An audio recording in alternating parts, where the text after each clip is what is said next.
our beloved Boss Mike Cervera.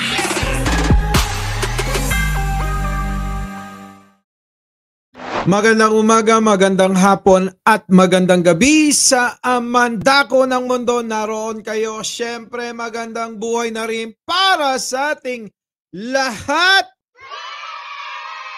Ang headset ko.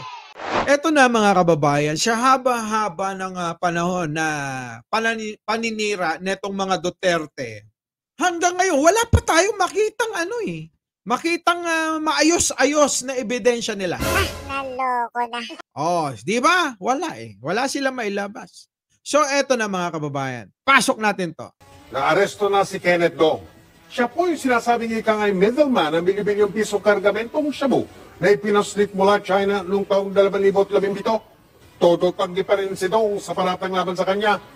Naalala nyo ba to? Si Dong! Naloko na. Hindi ito yung Hindi ito yung Dong na na aso ni Mangusin, ha? Naloko na. Nakatutok si Chino Gastong. Mahaba at iba na ang kulay ng buhok ni Kenneth Dong nang mahuli ng mga tauhan ng NBI, Anti-Organized and Transnational Crime Division. So ayan na nga. Bakit nga ba nahuli? Siyempre, Boss Mike, may kaso. Mahaba at iba na ang kulay ng buhok ni Kenneth Dong nang mahuli ng mga tauhan ng NBI, Anti-Organized and Transnational Crime Division. Kilala nyo na si Kenneth Dong.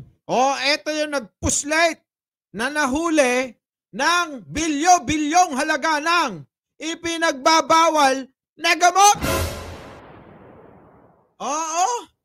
Nung panahon ito, Boss Mike, ni Digong. Asan na ngayon yan, Boss Mike? Ewan ko, itanong nyo kay Digong. Diba? Pasok. Si Dong ang sinasabing middleman sa 6.4 billion peso shabu shipment. 6.4 billion shabu. So eto na mga kababayan, sino ba yan? Diba? Yan ang tanong mga kababayan ng taong bayan. Sino ba yan? Si Kenneth Dong na yan. Sino? Eto lang naman yan. Tataka nga stop ni Inday na anak ni Digong nyo na sila ang nagsasabing, galit ako sa drugs. Galit pala kayo sa drugs Ba't kasama nyo yan? Ba't kasama nyo si Kenneth Dong? Kung galit kayo sa droga, kakaupo nyo pa lang, yung kaibigan nyo, nasabat na. Kita nyo mga kababayan, Kita nyo ang panghuhudas ng ginawa sa atin netong mga ito. Kaibigan rin daw ito ni Bongo. Sabi ni Busabos. Diba? Sabagay, totoo naman yun. So kung BFF nyo pala, itong mga drug lord, abay mukhang totoo yung mga sinasabi ng mga taong nagpatotoo. Kita nyo, bakit ito hindi binabanatan ni Maharlika? Sa kabila ng marami ng magpapatotoo, marami ng nagsasabi, hindi peke. Bakit? Nakasama nila mismo. Samantalang sila hanggang ngayon, video daw. Picture daw. Asan na? Bakit wala? Diba? Bakit wala hanggang ngayon? Mga boss. Eto, samantalang ito, nagkalat ito, napakarami. Na mismong information officer ni Sara Duterte ay nahuli pero pinawalan. Yun daw dating Narinig nyo? Sino nagpakawala? Kaninong stop? Kay Sara. Information officer ni Sara Duterte Carpio ay hindi raw pangunahing personalidad. Ibig sabihin na tinatarget doon sa raid. Kung saan siya nasangkot. mga kaibigan, ito raw si Jeffrey Tupas ay kabilang doon sa mga inimbestigahan daw ng PIDEA. Meron bang inimbestigahan na nakawala? Oo nga, may inimbestigahan bang nakawala? Meron bang inimbestigahan, pinalaya mo, hinuli mo yung 17? Oo nga. Ang pinalaya ninyo, sangkatutak. Ha? Mas marami pa yung pinakawalan kesa doon sa hinuli nila. At Yun na nga eh. Naloko na. Mas marami pang pinakawalan eh. Kita nyo, no? Basta kaalyado, Roberto Official, ganyan talaga, no? Kailangan sipagan para may sweldo. para masabing meron silang huli, sa pananalita nitong mga taong ito, hindi mo alam kung sila talagang may kasalanan o wala. Kasi yung ebidensya na ipinresinta at inimbentaryo sa harap nila, may litratong kuha, hindi naman sa kanila nakuha. Kung hindi, doon sa mga pinaalis. Yun! Naloko na. Narinig nyo, mga kababayan? Ha? Narinig nyo? Pero mo, kung ang hinuli, yung mga hindi nahulihan. Ang mga pinaalis at pinalaya, yung mga nahulihan. Sumalangit nawang yung kaluluwa, Diyan sa sinasabi ni Roque, damage control at saka cover up. Damage control at saka cover up, Nino? Ng mga Duterte? Yung ba yun? Mga kaibigan, sapagkat bukom-buko na yung drug operation ay hindi talaga ina-apply. Bukong-buko na, mga kababayan. Oo. Pero bakit? Hindi pa rin ina-apply daw, sabi ni Ka-Percy. Ganon talaga nung panahon ni Digong. Kapag kaibigan ka, ligtas ka. Kapag kaaway ka, dedo ka. Ganon yun. Diba? Kayo alam nyo yan, kung inyong babalikan lahat ng mga nangyari, kaya na alam nyo ni Misan, hindi ako naging panyang Duterte. Pasok. Di ba ang kwento nung mga hinuli ay, bakit kami lang? Yung pinresinta sa harap namin na kinunang kami ng litrato, hindi naman amin yun eh. Sa kanila galing yun eh. Yung mga nasa loob ng kwarto, yung ibinukod. Kita nyo? So ano nangyari? Yun yung tinatawag nilang palit ulo. Palit ulo? Sipin mo, kung sino yung mga mayayaman, kaya asan yun, mga pangalan nun? Naitago na. Wala na. Yung iba nga pinatakas eh. Diba?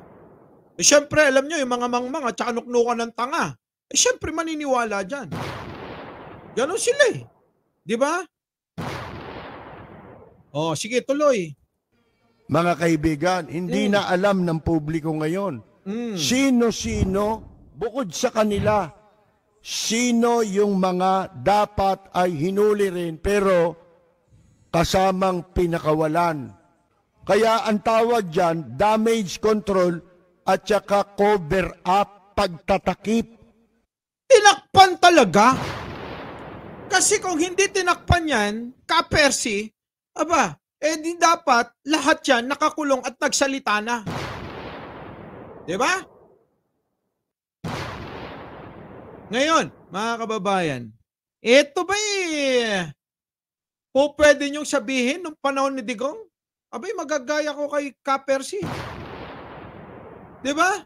Mga kaibigan, pinagtatakban yung katotohanan dahil meron silang inililigtas. Sino, Ka-Percy? Sino nililigtas nila? Yung? Hindi ba iba sa kanila yan? Ano tawag mo dyan? Hindi ba yan ay maliwanag na peke itong drug war na ito? Maliwanag maliwanag naman yan. Naloko na.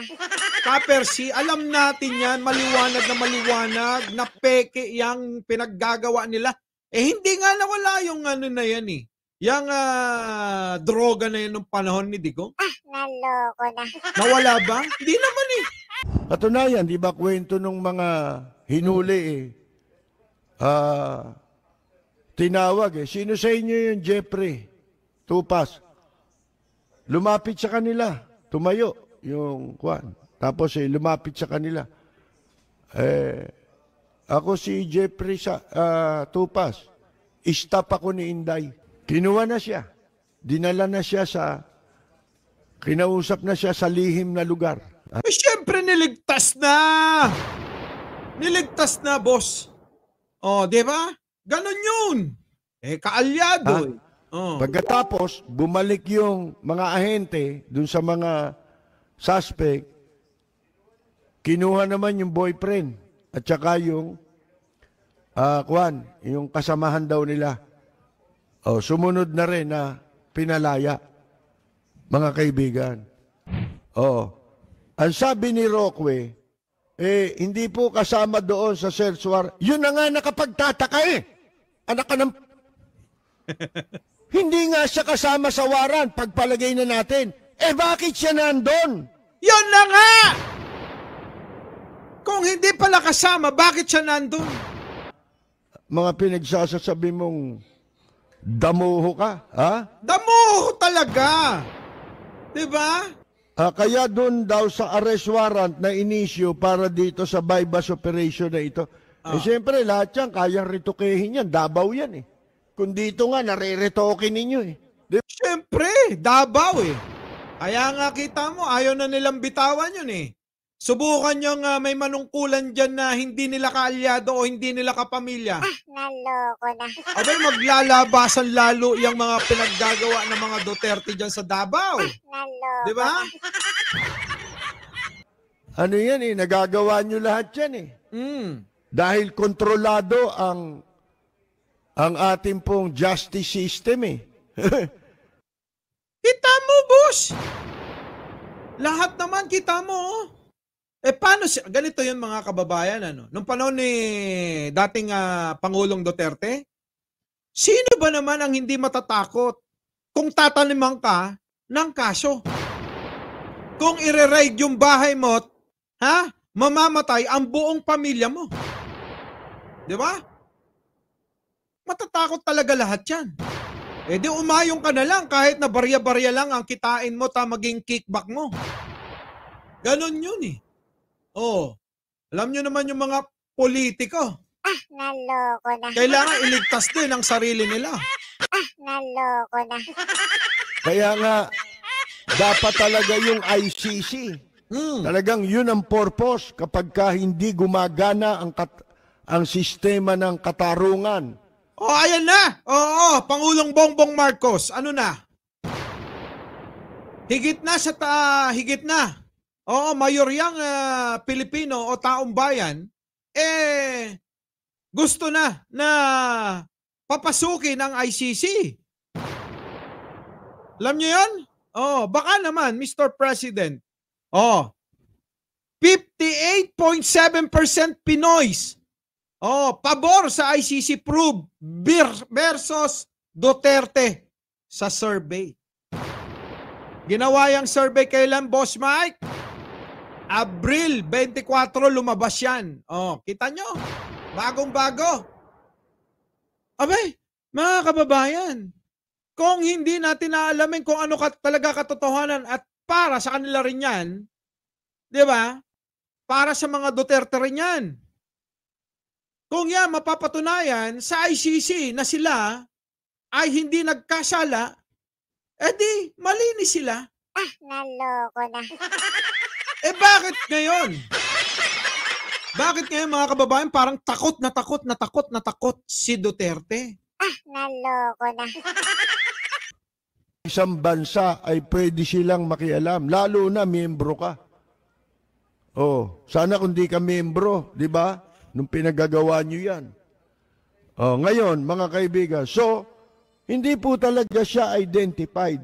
as a key personality dito sa ginawang raid. Oh. Kaya identified siya, kaya hindi. Dapat kasama siya sa hinuli. Correct! Dapat talaga kasama, nandun eh. 'Di ba? Ito, alam nyo mga kababayan, mga boss, mga mare. Ito, itong mga ganitong mga sitwasyon. Nung panahon ni Digong, nung panahon ni Digong, maliwanag na sa bumbunam ni Bato at saka ni Morales, abay, baliwala sa administrasyong Duterte. Thank you naman kay boss, mare ko pala to, si Maring Peperes Marasigan. Solid loyalist from New York, except my husband. Aloko na. 'Di ba? Baliwala sa kanila 'yan. Paring Chris. Kunwari matom pero matutina pala. 'Yun na nga. Nagtatapang-tapangan lang si Duterte. Matapang 'yan sa mga Pilipino, pero pagdating siya ibang lahi, abay takot. Urong din ang itlog. Sabi ko nga sa inyo, mas matapang pa si Dilima eh. Kita nyo. Pasok. Si Marcos hindi makapatay ng langaw. Oo, kasi nga hindi naman yan tulad mo. Hindi talaga makakapatay ng langaw yan. Ibang klase utak yan eh. Di naman kailangan na manakot at pumatay ng kapwa mo Pilipino para madisiplina mo yung tao. 'Di ba? Hindi kailangan yung ganun. Shoutout po sa lahat ng mga marit pare ko na bagong dating. Tuloy mo, Kapersi. Galit pala kayo sa drugs eh. Ba't kasama nyo yan? Sino maniniwala ngayon sa inyo na ngayon lang nagdadrugs yan? At bakit siya nandun? Maharlika!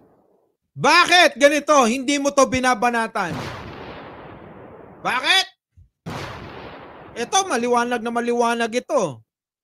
Baka akala nyo yan lang yon. Ito naman yung isang investigador. Paliwanag mo. Kasi yung nireport na sa akin si Michael Yang. Isa pa yan. Sino naman yung Michael Yang? Kung yung Kenneth Dong tropa ni Pulong, eto namang Michael Yang tropa ni Digong. Kita nyo mga kababayan ang panloloko? Ang pambubudol ni Digong sa atin. Malupit. Malupit mga kababayan. Samantalang ito maliwanag na maliwanag. Kasama, inappoint pa, nagkaroon pa ng tungkulin sa gobyerno. Naloko na. Bakit ngayon? Bakit ngayon parang nabaliwalat na wala ng parang bula itong mga ito? Naloko na. Pasok? Ang report nga sa akin is involved sa illegal drugs. So, naghanap ako ng information kung paano. Ayan naghanap ng information si Asierto. Kernel yan. Si Digong, abay nasa kasama pa sa eroplano. Naloko na. Paano ko mababalidate? Ang report nga sa akin is involved siya doon sa Davao laboratory na labas namin. So nag-backtrack ako doon sa information na hawak namin before. Fortunately, meron ako nakuha isang tao na merong involvement doon din sa may alam doon sa Davao. So kinausap ko siya. Pinakitaan namin siya ng mga litrato, yung gallery, may ibang litrato ng Chinese. Tinanong namin siya kung meron siya makikilala. Naituro niya si Michael Yang. Pero naituro mga mare pare. Naituro mga mare at pare yung tropa naman ni Digong. Grabe, di ba? Grabe itong mga na ito. Bakit? Bakit tila biglang nawala. Yun ang tanong ng marami nating mga kababayan na nakasubaybay dito sa mga ito. Bakit tila parang nawalang bula itong mga ito? Isa pa, yung Peter Lim, na tropa din ni Digong. Nasaan na?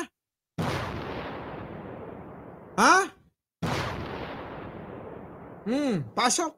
Ang sabi niya noon is, yan sir, yan si alias Dragon, sabi niya. Sabi ko, bakit alias Dragon? Ito pa lang si Ito pa lang si Mike, ano ba to? Michael Yang. Ay, Dragon ang palayaw. Sige. Sir, may tatong dragon niya sa likod. Balikat niya.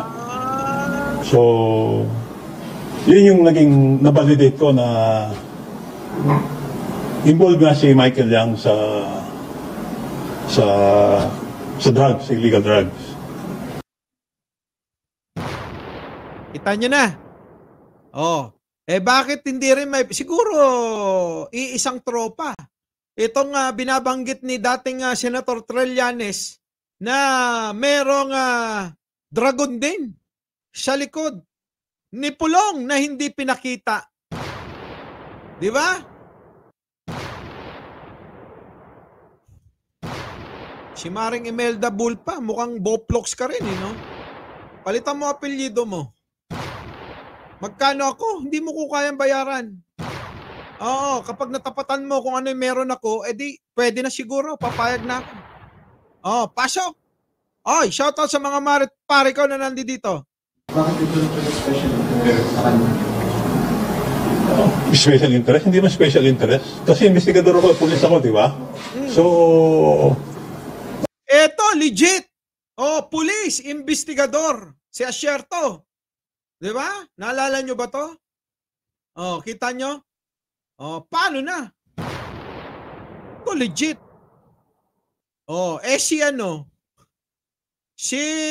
Sino to? Si Kalbo. Sino Kalbo, boss man? Yung kasama ni Bato na Kalbo. Sino yun? Yung Kalbo, yung may butas ang ulo. Si Morales. Oo. Tad-tad ng kaso. Nakita nyo yung kaibahan ng mga nagpapatotoo, na nagbibintang sa Pangulong Bongbong Marcos at nagbibintang sa mga Duterte.